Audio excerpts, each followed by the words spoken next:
the confidence competence loop. And that's actually fairly simple. What it really means is that when you gain competence, which is you know how to do something, right? You're competent at any skill. It raises your confidence, and that actually becomes a loop or a snowball effect, because when your confidence goes up, you want to learn more. You come back, you increase your competency in another area in that same category, and that increases your confidence. And then you want to come back and become more competent. You're listening to another episode of the Healthy Parenting Handbook, where I pull together experts in all sorts of fields to help you build that handbook that we all say we need. Oh my goodness, where's the handbook for this thing called parenting? I'm Katie Kimball from Kids Cook Real Food, and today you get to hear from me. We're going to talk all about the mental load of cooking and how parents, females in particular, tend to bear that mental load. And the fact that if we share it with the other humans in our household, it gets a little easier. And those humans don't have to be grown-up humans. So how can we share the mental load or offload the mental load of cooking and kitchen work and food prep in particular with everyone in our household? Now let's jump right in with a fun story. I just took the garbage out. It's a weekday afternoon, and it doesn't seem like that's a very big task, right? Taking the trash out. But for a number of years, my oldest son has actually had that task as his responsibility. It's his job to take the trash out, on Monday nights, get the bins to the curb for Tuesday morning. And I think what my husband and I haven't been quite so clear about are the expectations that if trash is your responsibility, that kind of should be like the whole week, right? He's actually gotten to the point, which is awesome, that he remembers almost every Monday night. Like, we don't have to have that in our brains. We've definitely been able to offload that task to him of the big, garbage go out. But it's those day-to-days where, I'm making dinner or I'm making breakfast and I got a lot on my mind, right? We call it that mental load of cooking in particular. Like women, especially household managers, we have a lot of different mental loads. But when it comes to cooking, it's so intense because you have to know kind of what you're going to make. You should be meal planning. If not, there's some freaking out, some mental load to the fact that you're not meal planned. You have to get the food. You have to shop. You have to make the order. You have to go to the store. You have to put it away. You have to store it well. You have to remember what you have. You need to maybe thaw the meat from the freezer for your meal.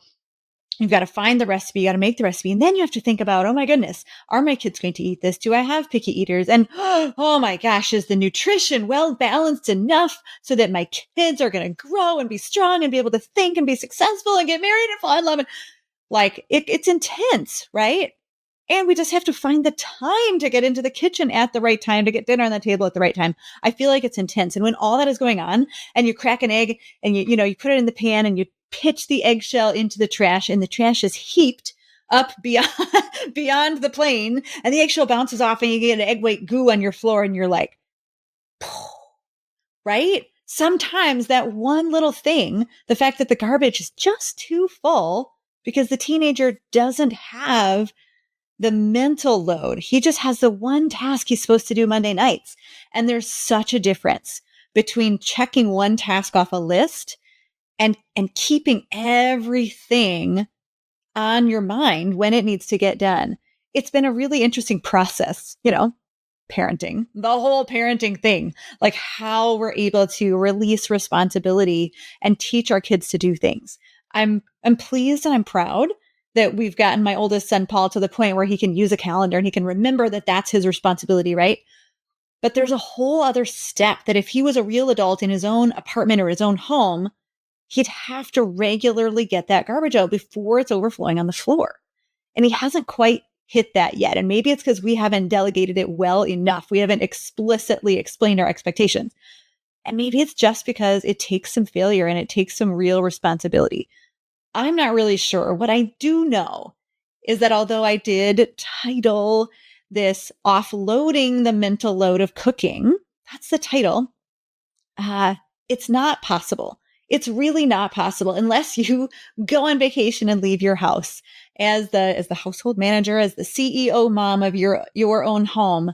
You're always going to be thinking, what is the next meal? What are my children going to need to eat? Are they eating? It's always there. But just like this garbage thing with my oldest, what if some of that mental load of cooking could be shared? Okay. I don't think it's really fair to think about offloading. That that seems like really one-sided to me. But shared responsibility is a huge goal in my household, and teaching my kids responsibility as they age is a huge goal for me. So what if you could share the responsibility of all that massive mental load, everything that it takes to go into feeding your family, everything that it takes to get cooking done?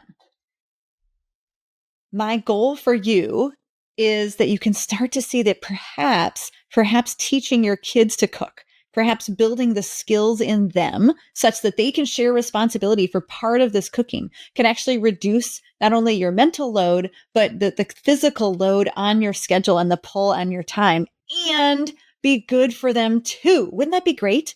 Right? It's not that we need our children to be indentured servants. Okay. I'm not saying like, you're too busy, you're stressed, make the kids do it. Like that's too simple of a solution. What it is a really beautiful, complex interplay where you are taking the time as a parent to train your children in the skills they will need as adults, and realizing that those skills also come in handy to teach them to share responsibility currently in your present, in your family, which means it's good for you as the adult, as the parent as well. Okay. But it's not like an offloading, because you do need to train them. And you know what? That garbage story really exemplifies why we don't want to just give our kids some skills and say that's for adulthood, that's for later. You don't need to do anything now, because there's no compensation for experience. There's just no compensation. The more kids are working in the kitchen, the more they're making meals, the more they're feeling a little bit of that responsibility when you are still there to catch them, right? When you are their parachute, when you are their trampoline to catch them as they're falling out the window because they've made a mistake, the more they're going to learn safely through those failures, and the better adults they're going to be. We just added our third kid to our cooking schedule for weekly dinners. So we've got 3 of our kids now are each taking 1 meal per week. John is a 7th grader. He's 12. He just started this school year making tacos every single Monday. That's how I like to start. We'll talk a little bit more about my process a little later. But what's really cool is that there's 7 dinners and 3 of them are taken by my kids, which means I only have 4 left. Oh my gracious. That's your vision, my friends. And I don't want you to compare your beginning to my end. Right? I'm here. I've taken 7 years to teach my kids to cook. So this has been a process, and I've done the slowing down. I've done the teaching and the sacrificing of my time. And now we all as a family are reaping the benefits. So today we're going to talk about how to make that happen. But first, I want to motivate you even a little more, right? I hope you can see that shared family responsibility really helps you as the mom, as the household manager. But also, you know what? There are some serious, considerable benefits for your kids when they learn to cook. The first massive benefits for kids of all ages, toddlers to teens, is to teach them a hard work ethic. All right. How many of us want our kids to be the hard workers, right? I hate hearing stories of teens or young adults who are they're just lazy. We've got employers out there saying, oh my goodness, I can't find people to do the work well. And, my kids will like volunteer at a church breakfast or something. And it just fills my heart when other adults say, oh my goodness, like your kids are so helpful, right? They're genuinely helpful. They're actually working hard because they enjoy it, right? Well, kind of because it's novel, but I just want them to have that deeply ingrained, threaded into them hard work ethic. And I know a lot of people in my community who are moms and dads who are teaching their kids to cook, they feel the same way. Amy recently shared in our Facebook group, she said, isn't it fun to watch them do hard things in the kitchen? I must say this course has really given my kids excitement about helping with dinner and other meals. Hello, clean up included. Let's just spotlight that, clean up included. They're always eager to tell their dad how much work they put into their meals. Oh my gracious. Because it's fun, because it's genuine, because it's giving them a sense of responsibility and contribution, they're also learning to appreciate hard work. Score for Amy, score for me, score for any of you who are able to instill this in your kids. Second, what I love probably the most about teaching my kids life skills like cooking is that it instills a sense of confidence. when my kids do a task that is real, that is authentic, that is something adults do, that in this case with cooking nourishes another human being and keeps them alive, their confidence bucket gets much more full. And what's really cool, we know about our human bodies and our human mind, our mental health, we have like one confidence bucket. And so when we get more confident in something like the kitchen with cooking skills, that confidence also applies to other areas of life. Okay. Our that applies to our social lives, that applies to your kids' academic lives, et cetera, et cetera. It's going to raise their confidence. And in this world where there are a lot of people, a lot of cultural trends who are attacking our kids and trying to chink away at their confidence, we have to do everything we can as adults to raise that confidence and to give them as many opportunities as humanly possible to get more confidence in themselves. Hey, hi, quick interruption from Katie. I know you're a parent, so you're used to those. I just wanted to let you know that if you are inspired at all to get in the kitchen with your kids this holiday season, this very busy November, December, I've got a couple deals for you. First, right now, we are offering our holiday baking challenge as a double deal. First of all, it's usually $35/19, and it's BOGO, which means you can buy this 7-video set teaching your kids some basic baking skills, as well as a couple pumpkin-themed recipes for November. You can teach your kids, and then you can gift the same class to a friend or family member. I'm picturing cousins getting together on Zoom, learning a couple skills in baking and sending grandma pictures of what everyone has made. Wouldn't that be so fun? So this is a BOGO discount running from November 5th through December 3rd. Be sure to watch for our separate Black Friday sale. I can't tell you what that is, but it's going to be juicy. And then we're going to have a little choose your own week, but you get a month thing going on in December for Life Skills Now Season 3. So check for all of those on our homepage or hop on our email list. If you want that BOGO Holiday Baking Challenge discount, go right away to kidscookrealfood.com/baking deal. That's kidscookrealfood.com/baking deal, all smashed together, no dashes or slashes. Now back to the show. We'll get a little science geeky on you. And we know that sociologists call something as the confidence competence loop. Okay. They obviously wanted to create a tongue twister, the confidence competence loop.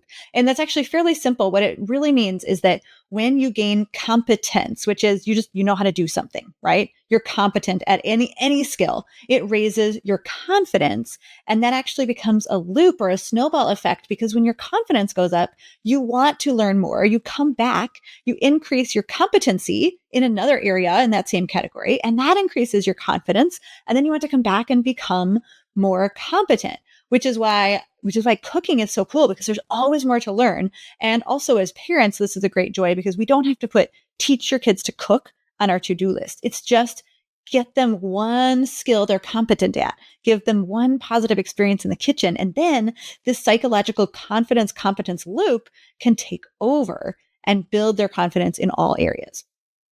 The third amazing benefit of teaching kids to cook is that they become more responsible, more independent, and more generous.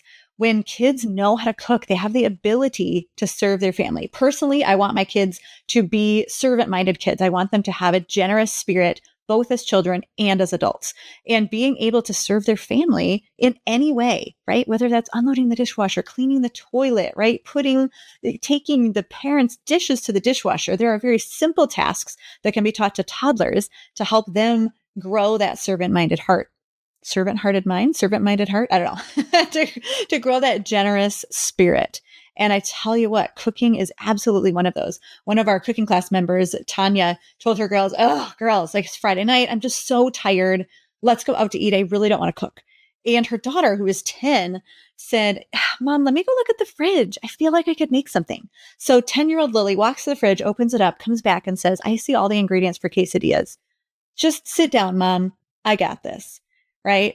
Now, Tanya's family lives in California. She said Lily saved them $60 that day, along with what happens in the human person when you serve your family, right? So Lily benefited, the whole family benefited, their budget benefited, and they probably even ate a little healthier compared to eating out. So that is what happens when the kids have the skills and the confidence to implement those skills in their family life. Fourth, we know that building strong bonds with adults helps prevent risky behaviors like suicidal tendencies, depression, alcohol, and drug use. We know that that increases kids' grades. So the more they can connect with you, the better. And cooking together, because once your kids have skills to cook, it's not like we're just going to give them a meal right away.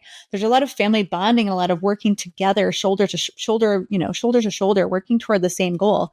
And that's really going to help bond you with your kids and help them feel supported and loved. And that's very protective. It's very protective for their stress levels, and it's very protective for risky behaviors. One other way in which cooking is sort of mental health protective is what I like to call therapeutic creativity. Sociologist Marcy Pusey talks about the fact that when kids are working with their hands, and she talks about Play-Doh and painting and crafty stuff like that, when kids are working with their hands, it actually opens up the storytelling parts in our brain. And when our kids are working with our hands, when they're cutting vegetables, it can open up the storytelling parts in our brain and help those stories to flow while we're working in the kitchen with them.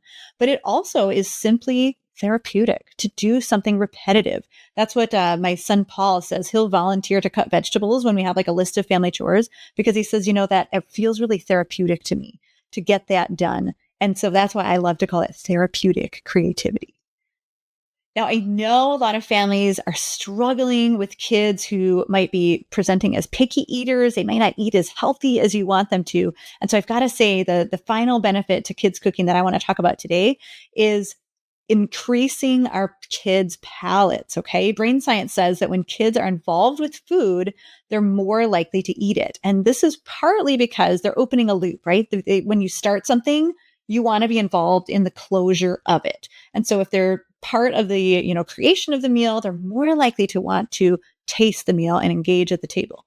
But also because literally physically, when you are like touching food and smelling food and cooking it and hearing it and kind of getting like just tactilely, sensorially getting engaged with that food, it's almost like an inoculation to the system. It helps the child become closer to that food, and it more quickly speeds them toward being willing to take a taste.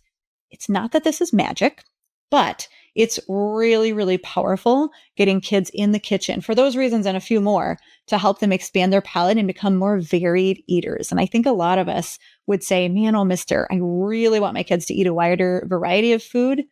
Removing that goal from the table and putting that goal in the kitchen is incredibly powerful and incredibly important when it comes to increasing the palate. I also know personally, I really want my kids to have life skills. Like that's one of my goals as a parent is I want to launch my kids into the world feeling like they have generally the skills to get by, to feed themselves, to create a budget, to drive around town and navigate. We've got a daughter with a learner's permit right now. So I'm always saying, like, what are your landmarks? How do you create a map in your head? Like parenting is so intense. It's so intensive. We're always trying to pass something on to our kids. So when it comes to those life skills, it's good and it's important and it's a good goal for you to do it really intentionally. Okay. I mentioned that my kids do make a dinner once a week each, my oldest 3. And we still got one more younger one. He's 9 at this point. So he's not making full meals, but we're going to eventually catch him up to the other 3. And I think of a story when my littlest was just 3. We were visiting grandma and grandpa's, and he had fallen off one step. One step fell off, kind of bumped his head on some cement, the cement porch. And he cried, and then he seemed fine. But when we were driving home at dinner time, so like 5:30 p.m. probably, he said, "Mama, I'm so tired. I'm so tired." And I thought, that's not right. This kid is not napping anymore. And by the time we got all the way home, I could tell that something was very, very wrong. He was snuggling with my husband and then he threw up. And I knew that we had a concussion on our hands. And so, everything I had been doing to make dinner had to halt. I'm on the phone with the doctor. My husband is holding our 3-year-old and rubbing his back. And we're making that decision of, do we have to go to the ER? It's terrifying because you don't want anything to be wrong with your kid. You don't want your 3-year-old to have a concussion. It's such a big deal. And we ended up, we were this close. It was like, if he throws up one more time, we have to take him to the ER. He ended up falling asleep.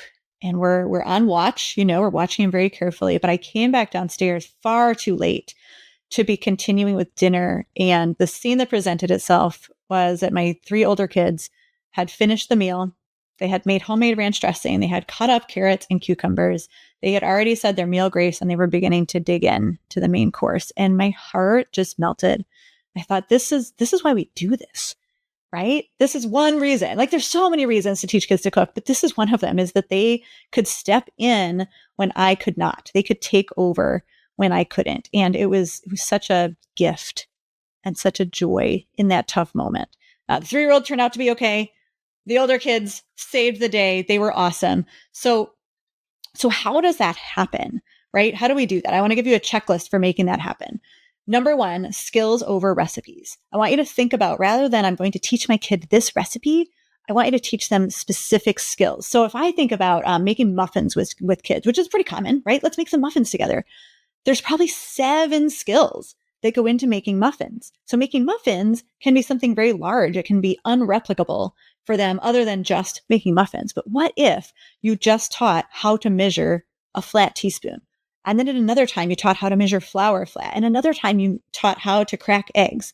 You can really break that down into little steps, which is number 2, right? Skills over recipes is first, and then break those skills down into smaller steps, because that for you is less mental load. That's the whole point, is we want to ease our mental load. So think of tiny little steps. I think of one of our members who talked about teaching her girls to peel carrots. And they were not carrot fans. They did not like eating carrots, but mom pulled up this recipe for maple glazed carrots. And she thought, I think if I get the girls involved, I've got a shot at them eating this. She demonstrated maybe 3 or 4 peels. The girls took over. They had already learned measuring skills, so they were able to pretty much finish the whole recipe. Mom did the part of, putting the carrots into the oven, because that's okay. We don't have to do the whole recipe with the kids. And then guess what? The girls were actually open to eating those maple glazed carrots because they had been involved and because mom kept it simple. She did skills over recipes and broke it down into little steps, right? Just 2 little lessons. Your third tip, my friends, is do not teach new skills during that witching hour right before dinner. You are too time pressured, and that's going to make it a negative experience in the kitchen. And we've got to keep our kids' experiences in the kitchen positive so that they are motivated to come back and learn more. So when you make these little chunks, you can do this after school snack, or you can do this after, like breakfast or lunch on a weekend, and just your kids are already in the kitchen with you. They're happy. They're well fed. Grab them and say, hey, mom wants to teach you a quick skill. It can take 5 to 10 minutes, and then they can actually be helpful before dinner, which comes to tip number 4, which is I want you to provide opportunities for repetition, right? This is where you do finally get to delegate. If you've taught how to peel a carrot on a Saturday afternoon, right after lunchtime, now on a Tuesday evening, when you are pressed for time, you can say, hey, can I have someone who knows how to peel a carrot help me out here? Or how to peel a cucumber, right? You can delegate even 5 to 10 minutes of that massive mental load of cooking to your child, because now they are practicing their skill instead of learning a brand new skill. Eventually, we can get to tip number 5, which is once you've built up a good playlist of skills or a toolbox of skills, then I want you to implement a routine of either having a sous chef a couple times a week whose official job is to help you out and to, repetitively practice those skills. And eventually you can work to having kid-led dinners where they are making the whole meal. I do highly recommend, I love the way that we have personally in our Kimball household fallen into this process where when the child first starts taking one meal a week, they do the same recipe for some time, however long that is, to really gain mastery. They gain that confidence. And, confidence can be small and it can be big. I remember one story of a mom whose son was really afraid to use the stove. And he watched our stovetop safety class where my son shows him how to be safe at the stove. And she said, you know what? He confidently was finally able to boil water to start mac and cheese. That seems small, but that boost in confidence is huge, and it will impact this child more in the kitchen, and it will spill over into other areas of his life in a very powerful way. So no matter how small of a step you think you're taking, it is highly, highly worth it, my friend. So as you think about this idea of offloading the mental load of cooking, I'm telling you, you can't do it all. You really can't. You won't be able to offload it because you're still in charge of your household. However, I would love to be the person to whom you offload some of the mental load of teaching your kids to cook. That's exactly what we do here at Kids Cook Real Food. We have an amazing class with 30 basic skills we can teach your kids ages 2 to teen how to cook, how to break down those little skills into tiny bite-sized chunks.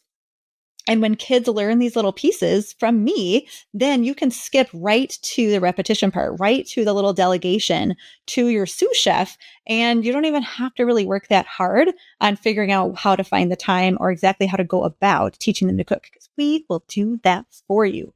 You are warmly invited to join us at Kids Cook Real Food. We've always got that free preview class, our 10-minute knife skills and safety class, available to all our podcast listeners at kidscookrealfood.com/free knife. Thank you. Thank you for listening to this episode of the Healthy Parenting Handbook podcast. I hope your brain feels fed and your heart feels full and that you feel connected, knowing that there are other parents on this journey with you. We're just trying to raise healthy, independent adults. And the next time you think, man, there is no handbook for this job.